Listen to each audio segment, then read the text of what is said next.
കണ്ണൂർ ലോക്സഭാ മണ്ഡലത്തിൽ ഔദ്യോഗിക സ്ഥാനാർത്ഥി പ്രഖ്യാപനത്തിന് മുൻപ് തന്നെ പ്രചാരണത്തിന് തുടക്കം കുറിച്ച LDF. നിയുക്ത സ്ഥാനാർത്ഥി MV ജയരാജൻ മണ്ഡലത്തിലെ സാമുദായിക പൗരപ്രമുഖരുമായി കൂടിക്കാഴ്ച നടത്തി. ഔദ്യോഗികമായി സ്ഥാനാർത്ഥിയെ പ്രഖ്യാപിച്ചാലുടൻ കളം നിറയാനാണ് LDFന്റെ തീരുമാനം. കണ്ണൂർ ലോക്സഭാ മണ്ഡലം UDFന്റെ സിറ്റിംഗ് സീറ്റാണ്.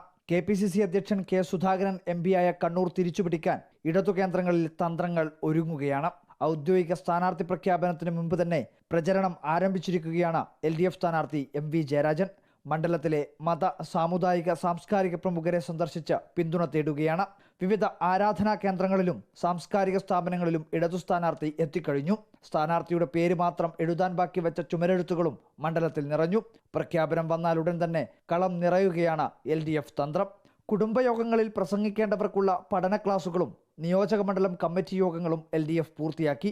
UDF NDA സ്ഥാനാർത്ഥി പ്രഖ്യാപനം നടക്കുമ്പോഴേക്കും ഒന്നാം ഘട്ട ഓട്ടപ്രദർശനം പൂർത്തിയാക്കുകയാണ് ഇടതു സ്ഥാനാർത്ഥിയുടെ ലക്ഷ്യം. ജില്ലാ സെക്രട്ടറിയെ തന്നെ നേരിട്ട് പോരിനിറക്കി കണ്ണൂരിനെ ഇടതിനൊപ്പം നിർത്തുകയാണ് LDF ലക്ഷ്യം വെക്കുന്നത്. കടുത്ത മത്സരം നടക്കുമെങ്കിലും ഇക്കുറി മണ്ഡലം ചുവപ്പിക്കുമെന്നാണ് LDFന്റെ അവകാശവാദം. റിപ്പോർട്ടർ, കണ്ണൂർ.